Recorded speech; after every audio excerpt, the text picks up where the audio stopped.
Let's go.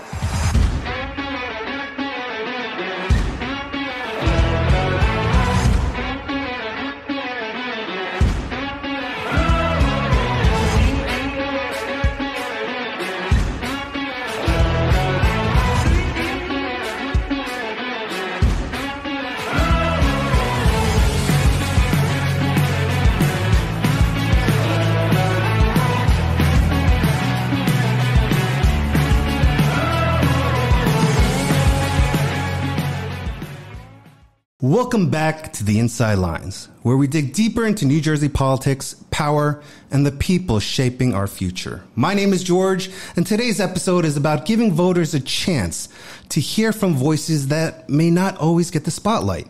Joining me is Mario Kranjac, former mayor of Englewood Cliffs. He's an attorney, venture capitalist, and most importantly, a Republican candidate for governor of New Jersey. He's made headlines for slashing government spending during his time as mayor and is campaigning on cutting property taxes, pushing for term limits, and standing up against what he sees as overreach from Trenton. He didn't make the debate stage for the upcoming Republican debate, but the hope is that today that this conversation will be your chance to get to know where he stands, what motivates him, and why he's fighting for your vote. Mayor Kranjac, sir, thank you for stopping by and joining us today. It's a really pleasure for you to be here today. Thank you, George, for having me here, and thank you for everything you've done in the past, including running for Congress. We greatly appreciate your bravery doing that. And as my good friend Newt Gingrich, former Speaker of the House of Representatives, and someone who's endorsed me, says, if you're not going to be brave, you're not going to be free. Absolutely. So thank you. We need more brave people like yourself, so I really appreciate you coming by. Can you tell or share your story to the voters who may not know you, like your background and your upbringing and your career and how that's shaped your political philosophy? Sure. Well, like you, I'm the son of immigrants, first-generation American, and didn't speak English until I went to kindergarten. And my parents took all the money they made and put it into the education for their 3 children. And I passed the CPA exam, went straight to law school, practiced law. I still practice law, corporate law. Oh, wow. And also venture capital on the life sciences industrial side. That's a big industry. I mean, you're a well-educated man. My father's a CPA too, so I can honestly say it takes a lot of hard work to get to where he's gone, and I'm sure to where you've gone. So thank you for sharing that. You were the first Republican mayor of Englewood Cliffs in over 40 years. Is that correct? That is correct. What made you run for mayor? I mean, were you on the council before? No, I was never on the council. In fact, I was looking around and seeing that the same family, father and son, had been mayors. They were Democrats for 42 years. And I just felt that was so abhorrent to democracy, to not have a rotation of leadership. Mm. And people told me that you'll never beat them. They're part of a machine. They're strong. You'll never beat that machine. And so it was a dare. I did it on a dare, and I rang every doorbell in town, and we campaigned really hard, and it was magical because we were a movement like we are right now for governor. Wow. And I won, and then I won re-election by a bigger margin than the first time. So, Englewood Cliffs is not majority Republican; it's majority Democrat. So it really got people thinking that we can actually align on important issues, which we did. And I did something very important, and I wish more people would do this. I self-imposed a 2-term limit on myself, and I honored that. So I stopped being mayor at the end of 2023. Thankfully, I was sticky enough that another Republican, Mark Park, took over. So we're very happy that Mark is our mayor now. And I'm running for governor, trying to do the same thing for the state that I did for Englewood Cliffs. That's crazy. I mean, 2 terms as a Republican mayor in a more Democrat town. I'm sure you faced a lot of really big challenges. Can you share some of the biggest challenges you faced during your tenure as mayor? Sure. Well, everyone who was working for the town was hired by my predecessor or his father. So right there was something really, in terms of challenge, they didn't want to work with me. Yeah. So what I said to everybody was, look, if you have a job, just do your job. Don't do politics at work. This is important to your families that you have a job. And most people got it. Some people didn't get it. Our former police chief was making $50,000 more than the New York City police commissioner. Oh, wow. Our police chief was making $230,000, and Ray Kelly was making $180,000. Ray Kelly was managing 50,000 police officers, and our guy was managing 26. So that just shows you how terrible the system is, because it's just politics to keep promoting your friends and paying them more and more, like this police chief. Eventually, he had to leave because what he was doing was not policing. And the police officers actually thanked me after for giving them their careers and professionalism back. So that was one of the challenges. My first act as mayor was to get rid of all the mayor parking spots and turn them into handicap spots. I think it's kind of silly that a mayor would have their own parking spots. You know, this is what strikes me a lot as people who are elected to serve the public, how a lot of people don't put the public first before them. And you think that being a servant, a public servant, that's the first thing you would do. And I don't really see that often in public service. Yeah, well, that's right. I do it, and you are doing it as a duty. This is our civic duty. And other people, like the other people running for governor right now, do it as a career or a way to make money. We don't look at it that way. I didn't get a salary as mayor, and I don't know what the governor gets paid, but I'm sure my competitors do.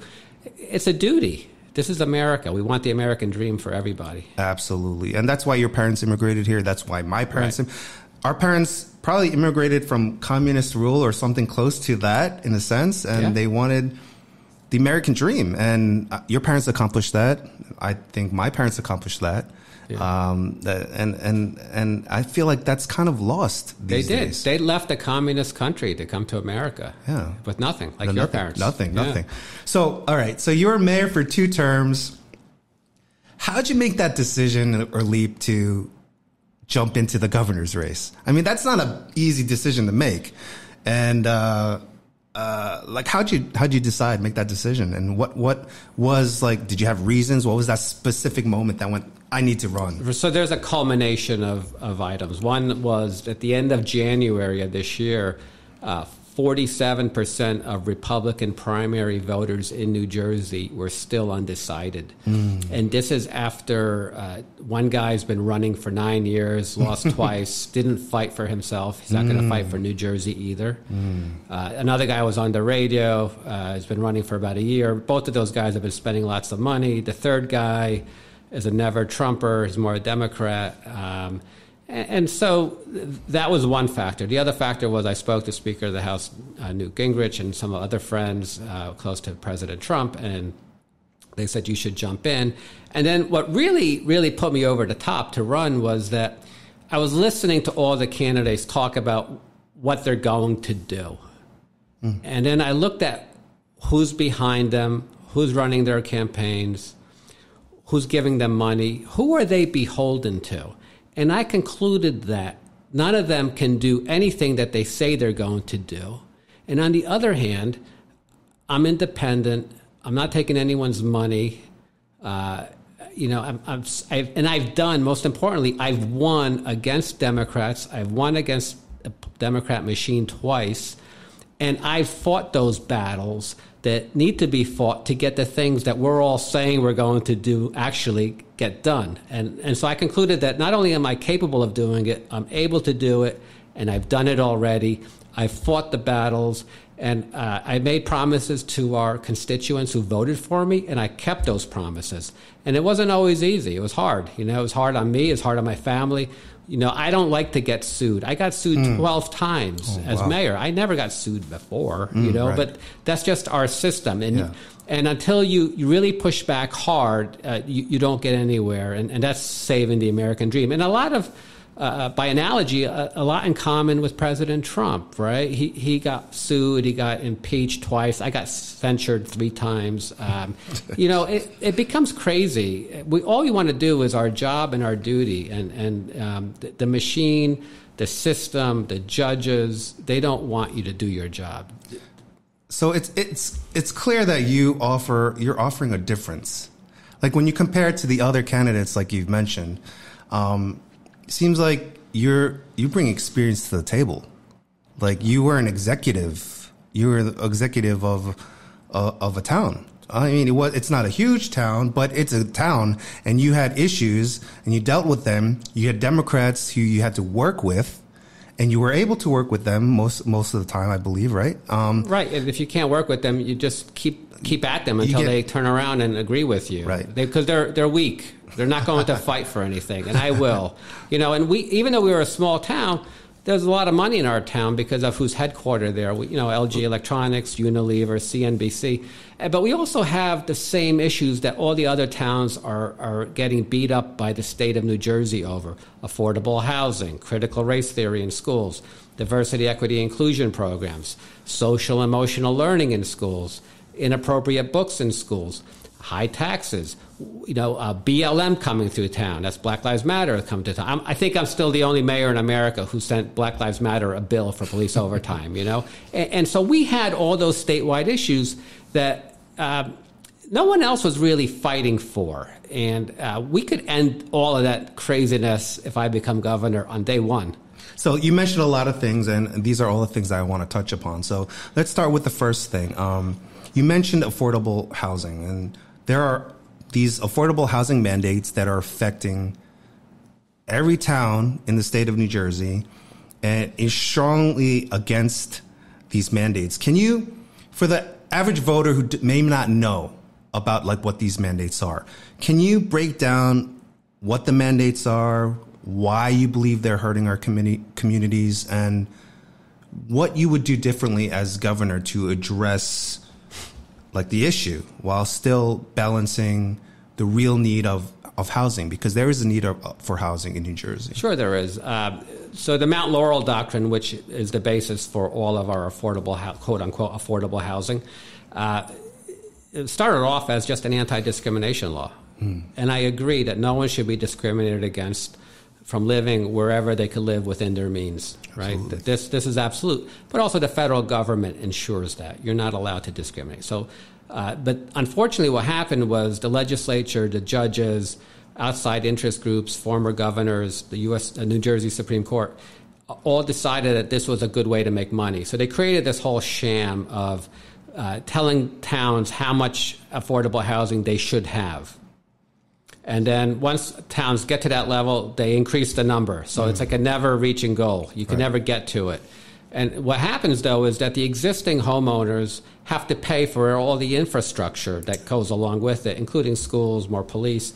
And it becomes like another tax on people who are already overtaxed.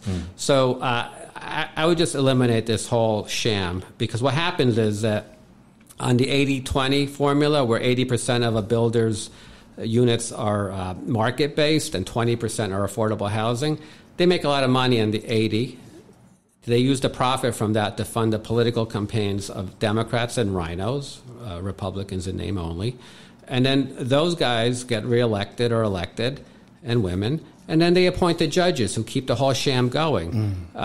We could basically make the whole state affordable, so everyone can live wherever they choose to live within their means, just like your parents did and my parents did when they came to America. Nobody gave anyone anything, And so we got away from that very simple formula of live within your means, but make sure that the system works for everybody and not just the chosen that people want. And by the way, if you appear in front of any judge in New Jersey and talk about affordable housing like I had to in Englewood Cliffs, no one actually talks about what you mentioned is the need for housing.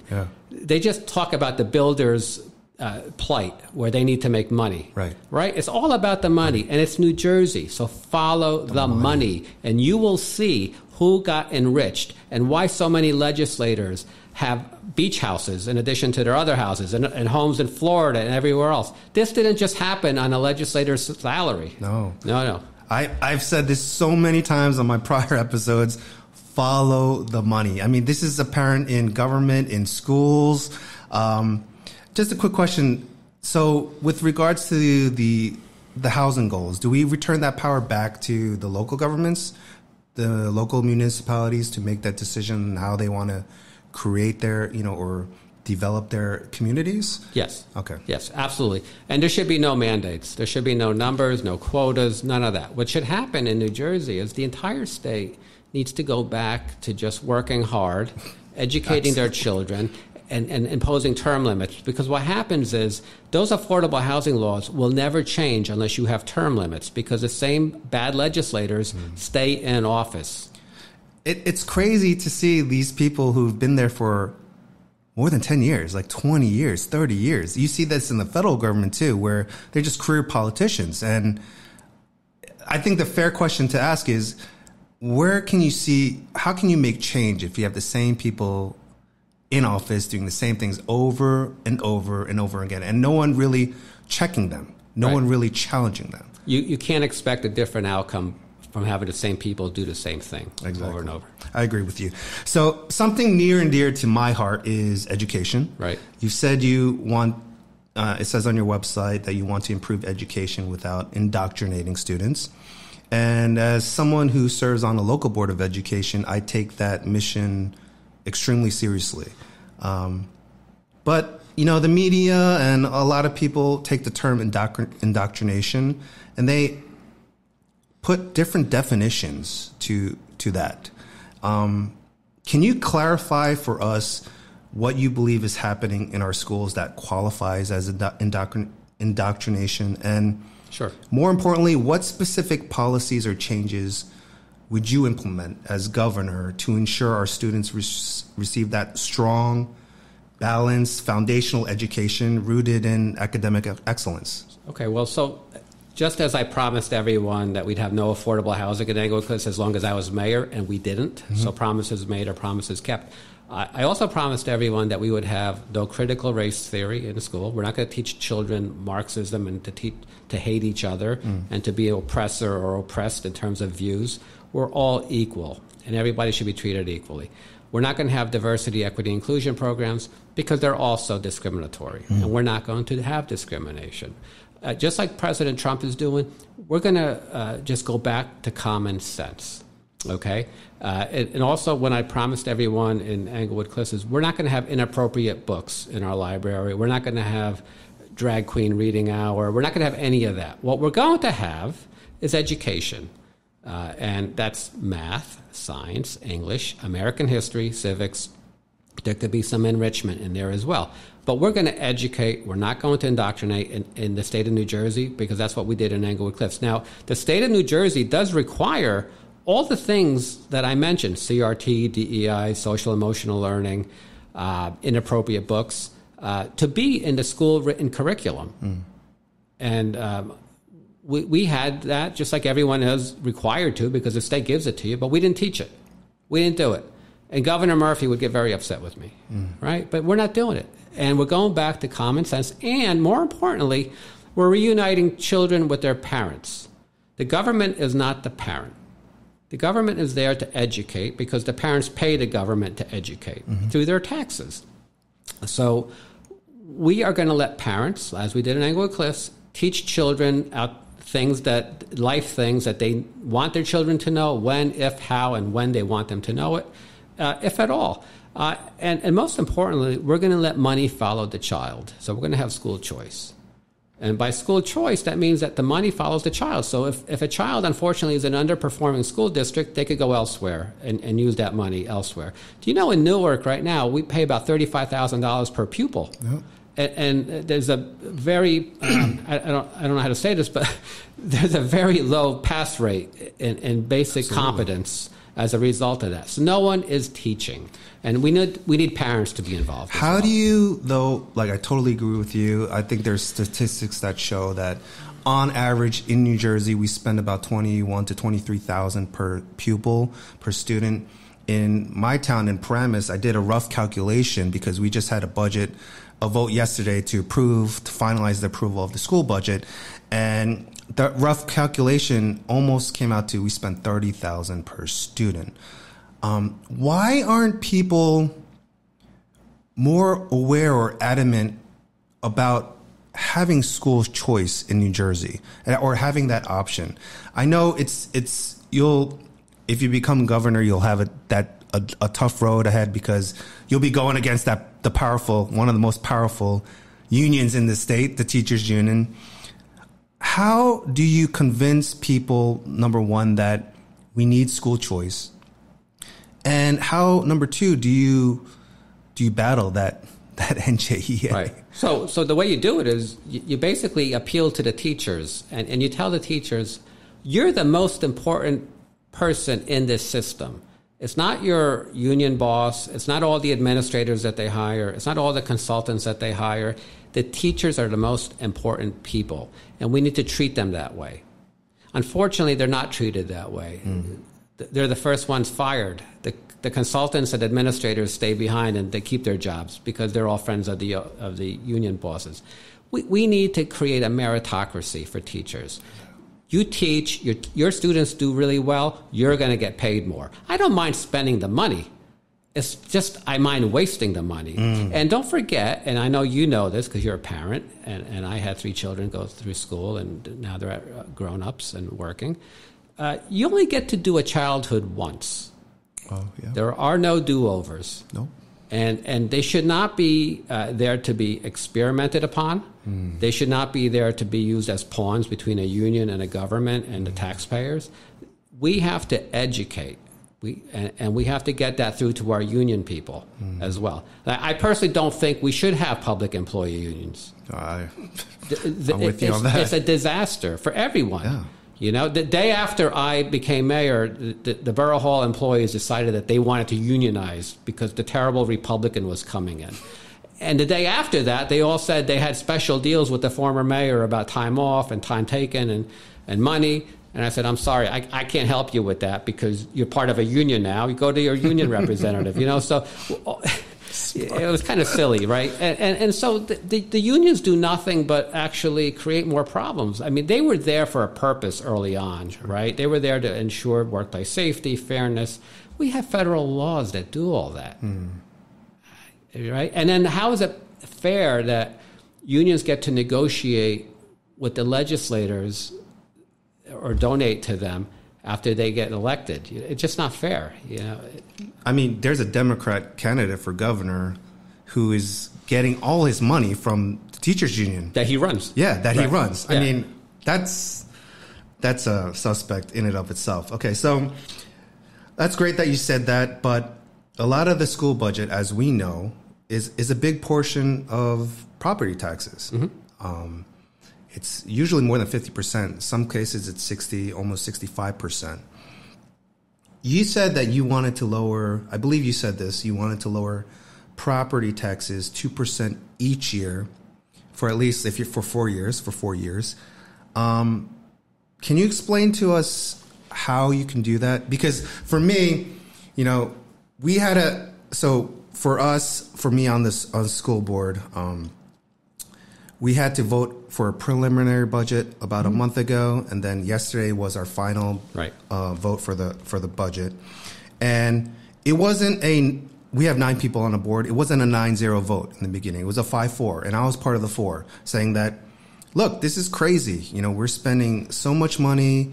There's a lot of waste. And part of the reasoning behind the increase of cost was due to healthcare costs. Healthcare costs are rising. So that's a big part. Another is the special education needs that we, by law, districts have to pay for students who have these needs. And that has increased the budget or the budgetary need tremendously. And there are a lot of districts who are facing 25-30% increase in taxes. How will you be able to lower property taxes 2% every year? Give us your plan. It's pretty simple, actually. You know, in Englewood Cliffs, I promised everybody we would cut taxes or leave them the same without raising them, and we did that. It's possible. What you do is, and I didn't have a fancy name like Doge for it back then, but we did exactly what Doge did. We went through the budget, and we looked at the $230,000 police chief doing nothing all day except being a political hack. Gone. Yeah. Gone, right?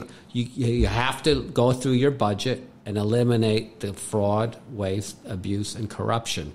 And we did that. And, you know, in the state of New Jersey, New Jersey needs a Doge, of course. The whole state is a do-over at this point. But we have 500,000 illegal aliens living in New Jersey. And the last number I read last night, was $7 billion is spent on them. Now, on a $58 billion budget, up from $35 billion 10 years ago, you got 7 right there. Yeah. You have 7 right there, and you pass those savings on to the taxpayers, right?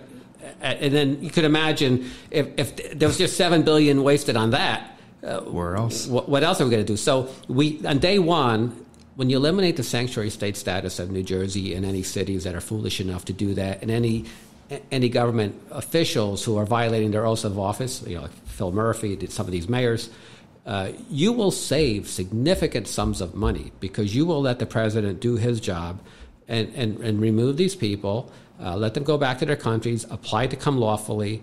It all works a lot better because you and I and all the other taxpayers in New Jersey won't be supporting them. So 2%, it's at least 2% a year. I mean, I think we could do a lot better. And you're a CPA, so I think you'll be very analytical in where the cuts could be. Why is there so much? We see this federally. We have seen this locally. People protesting about DOGE. To me, it just makes common sense. Like, let's go through the budget and see where the money is being spent. And if we see wasteful spending, let's cut it out. If we see unnecessary things that money's being pushed towards, let's cut it out. Why do you think there's so many people who are fighting against this, like on a federal level and even possibly on a local level? Well, there's a few reasons, right? First of all, they're comfortable getting that money, right? USAID is getting money from the government and it's pumping it back to NGOs and it goes to the Democrats. You have the senator from Rhode Island's wife making millions of dollars as a consultant for a program that he approved, right? So there's that aspect to it. And then there's also the aspect of, well, DOGE is coming for Congress. DOGE is coming for the representatives and the senators. It is coming. And when it comes, people are going to figure out how much money, Congressman Gottheimer made trading stocks on the inside information. They're going to figure out how can all these people who are career politicians on a very, a decent salary, but not a salary that's going to give you luxury real estate around the country. How can they afford this? How could Joe Biden have so many homes? Since he was 27, he was just working for the government, right? How can people possibly afford so much on a very, significant salary, but not exorbitant? So they're going to figure out that the American public, the taxpayers, have been cheated for years. Years and years and years. And you know what? I hope President Trump stays solid on this and follows through and tries to get that money back for all of us. And I think he's doing a great job. So one of the things that affects me and probably affects you as well is, New Jersey has some of the highest business taxes. I believe it's like 11%. And, over the last few years, and maybe it was due to COVID, businesses have been folding or they've been leaving the state. We've had big companies leaving. Unfortunately, not in Englewood Cliffs. LG's there. Samsung's kept them there. Yeah. Samsung's moving there. Yeah. And so you have experience that none of the other candidates in the whole race have. What's your take on the business tax, and how did you maintain or keep these large businesses in Englewood Cliffs and not move out to places like Georgia or Texas? We created a great environment for them. We didn't do any special side deals. We did no pilot programs. The tax was the tax, and they're paying it. Now, when I was growing up in Clifton, New Jersey, we had a lot of pharmaceutical companies based there, Hoffman LaRoche and some others. They've all left. It's all gone. We need to bring that back. There's been somewhat of a brain drain out of New Jersey for these pharmaceutical companies and life sciences companies. We need to bring that all back. We need to make the environment here more hospitable. It's hard to do business in New Jersey. Hard. It's very hard. If you don't have the environmental cops coming at you, you have the tax police, you have everyone. Then you have Governor Murphy saying bad things about industry, right? So everybody can't work in an Amazon warehouse. It's not sustainable, right? As we go forward, they'll need less and less warehouses near us. Robotics. Right. So that's not sustainable. We need to make things. We need to process things. We need to be able to make aspirin. New Jersey's perfect for that. And geographically speaking, it's a perfect location because we're by Manhattan. We have great universities. We have Princeton, Rutgers, Seton Hall. We have NJIT. We have great Stevens. We have great universities. We want to keep all those great brains here, creating new companies. When I was mayor, I was trying to rival Silicon Valley and what I call Silicon Alley in New York. I wrote an op-ed piece about 2009 about how ventures moving over to Manhattan and Silicon Alley.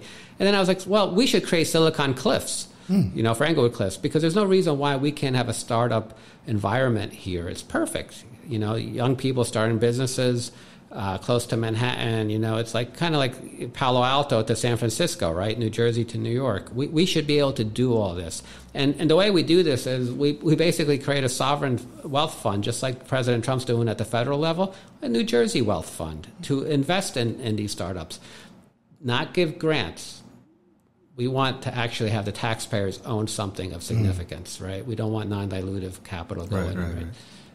I think one thing that really hasn't shown in other candidates, but you're showing it to me, is like your creativity, and you're also a venture capitalist too. So you I'm sure see a lot of startups. You talk with a lot of people who are creative, who are coming up with these ideas, and this is like what we need in New Jersey, an environment of ideas where we can kind of work on, and hopefully. I read a statistic the other day that a lot of kids who grew up in New Jersey, they're moving out. Mm-hmm. They're not staying here. And whether it's because they can't afford to live here, they don't want to live at home. I think it's because they can't afford to live here. Or maybe there are not that many opportunities here. We need an environment that really holds on to our youth so that they do stay here and we can grow. But a lot of them are moving out. What can we do? What can we do? Well, we could create a better environment to promote business, to promote startups. And, I've always represented entrepreneurs and people who financed them for 35 years as an attorney. And I always tell my clients, start small, finish big, and there's no reason why you can't start in New Jersey and do really well in New Jersey. We need to change some of our corporate law, make it more like Delaware corporate law, and just figure out and copy what other successful states have done. There's no magic to it. Right. Ron DeSantis has done it. People in Delaware have done it for years. Wyoming, Utah. We can do this here. I believe we can. I have hope. One thing I've personally found frustrating about this gubernatorial primary is that as a candidate, you haven't been given a spot on the debate stage. And from what I understand, that has more to do with fundraising thresholds than the quality of your ideas. How do you feel about that system? So the system doesn't work, and ELEC is the first group that gets reformed when I become governor, okay, because they don't stand a chance with me once I become governor.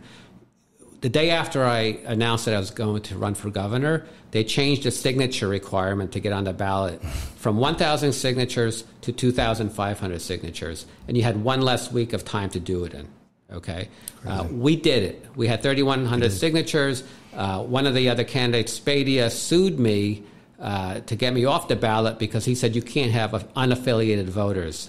So in essence, you can, because the law says you can. And when they do affiliate with you on your petition, they become Republicans. So I actually expanded the Republican Party, and Spadia sued to shrink it, all right? So he doesn't want the Republicans to do well. And then he appealed that decision on top of that. And so that was one thing, right? And then the other thing is ELEC, who runs this one debate, won't let me on the stage because I haven't spent $584,000.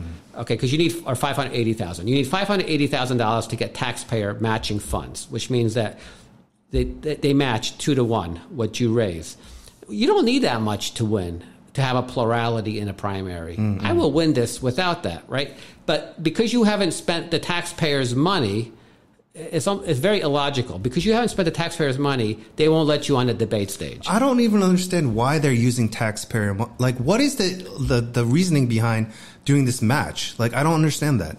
As of 2 Fridays ago, the number was between Republican and Democrat primary candidates, $31 million has been spent. Taxpayer money, $31 million of taxpayer money has been spent on candidates running for governor. Look, if you have political aspirations, figure out how to do it without the taxpayers, because it becomes another tax on taxpayers. please, viewers watching this, your hard-earned money is being spent to help these candidates actually run to tax you even more. If you think about it, it's crazy. Right. And if I have to spend $580,000 to win, I will, but it's not going to be taxpayer money. It'll be my own money and other people's money. It's completely illogical to require that, but that's the system, and we need to reform this. Like I said, there's a lot of problems in New Jersey. Yeah. What happens is the one candidate, Spadia, gets $580,000. He uses the next day he sues to get me off the ballot using the taxpayers' money, right? And he's also paying the Ocean County chairman, Republican chairman Gilmore, I think like $6,000 or $7,000 a month to run his campaign. Now, Gilmore is aligned with Sweeney, or Norcross rather, in South Jersey, Democrats. So what are we doing here?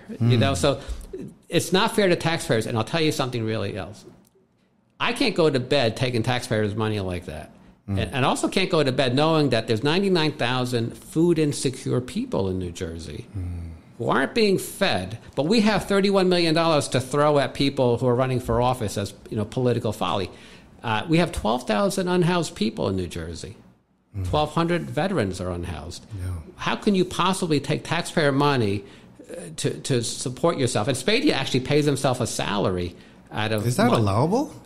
He says it is, right? He says a lot of things. But, Citarelli, first thing he says when he talks to you is, I lost the last election. I was close. He doesn't tell you he didn't fight for a recount. And how much money he has, right? So this is all you get out of these people. No one's creative. No one's actually talking about the real issues. They're just talking about the next party they're going to and the money that they're raising. Are there any other issues or priorities you feel strongly about that we haven't touched on? I would just say the sanctuary state nonsense has to stop. And every oath of office for any elected official or law enforcement official contains the words that we will uphold the Constitution of the United States of America and the federal laws. And these people who are deciding that they're somehow New Jersey is not part of America are violating their oaths of office. Governor Murphy should really be paid a visit by ICE and perhaps even arrested. I mean, it's so insane what these people do in order to get to the good graces of the legacy media. You touched on it earlier, how people are protesting against Doge. Well, if you Google protest payments, you could see, you could sign up and protest for 8 hours. They'll give you a sign, and they'll give you $200 or $150 for that day. That they're actually paying people to do this. And they were able to do this during COVID and all those crazy, mostly peaceful protests that we've had. They were able to do it because the money was round-tripping through USAID and going to NGOs and coming back to support this kind of nonsense. We all work too hard for this. We have to stop it. Look, you've said a lot of great things. Let's shift gears for a moment because in my research of you, I come across a couple tidbits about you that were interesting. And if you don't mind, I'd love for you to share a little bit more about them.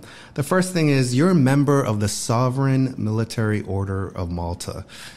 Can you share what this organization represents and how you came about becoming a member and how its mission aligns with your personal and political views? Sure, it aligns with my political views, my personal views, and also my religious views. I'm a devout Roman Catholic. I'm pro-life. I don't believe in abortion. I think we should create a culture of life and get rid of this crazy culture of death that has taken over our state.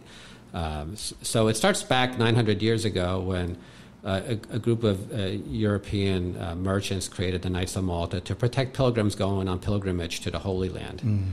And they created a network of hospitals. Some still exist. There's ambulance corps. So this was the first chivalrous order of knights, and it's under the Catholic Church with the Pope appointing the head knight. And it's an honor to be part of it. But it's also an honor to be able to practice my faith, my Catholic faith, Christian faith, with my family and in America where you don't have those obstructions. My parents left a communist country where that was very frowned upon, as you can imagine. Yes. Marxism, atheism don't belong in America. We see the creep. I think it's become more important than ever to make sure your children understand that your life and your liberty come from God, just as Ben Franklin said. Yes. It's not man-made. It's divine, and we need to honor that. That's awesome. Another thing that I've noticed is that you're a pretty fit guy. And so I did some research, and you were a runner back in the day. I was a 400-meter runner, yes. I still am. I ran this morning. Oh, wow. So you do run. Yeah. Can you share any pointers about how someone can get into running or start running? Because I need to start running. And it's like everything. Start small, finish big. Just get into a routine. That's life. I do a workout every day, either running, squash, or cycling. I've been cycling up and down Route 9W to Piermont or Bear Mountain for the last 35 years. Wow. Come wind, rain, snow, sleet, anything. I'm out there, and it's just a great way to exercise. I think it's great for your mind to be active physically, and especially as we age, our metabolism slows down. And I'm experiencing. In terms of running, my two older children were runners. One ran. He was a sprinter for Yale, and we trained. I trained them on the hills of Englewood. So. I went to Dwight Englewood, so I was part of the track team. So we did those trainings too up the hills, and I remember, oh my gosh. You know those hills? Yes. I do hill repeats at night, when no one can see how slow I'm running. Hey, if I get a little more athletic or get back in shape, maybe I can come run with you. Well, I'll tell you a funny story. My youngest son was a lineman. He was 280, 6'3". Oh, wow. He played line for O-line, offensive line for Bergen Catholic, and then played O-line for Tufts University. Wow. So now he's become a runner, So he lived down in Washington, and he told us the other day he ran 13 miles. So it's like, it's all possible, even a lineman can run 13 miles. Oh my gosh. I did want to just hear how your relationship with Newt is. You mentioned Newt Gingrich supports you. How is he supporting you? I just want to kind of get that relationship, understand that. So we go back to about 2009. We were on a delegation together to Beijing, Tokyo, and Seoul. Oh, good. Yeah, we were in Seoul.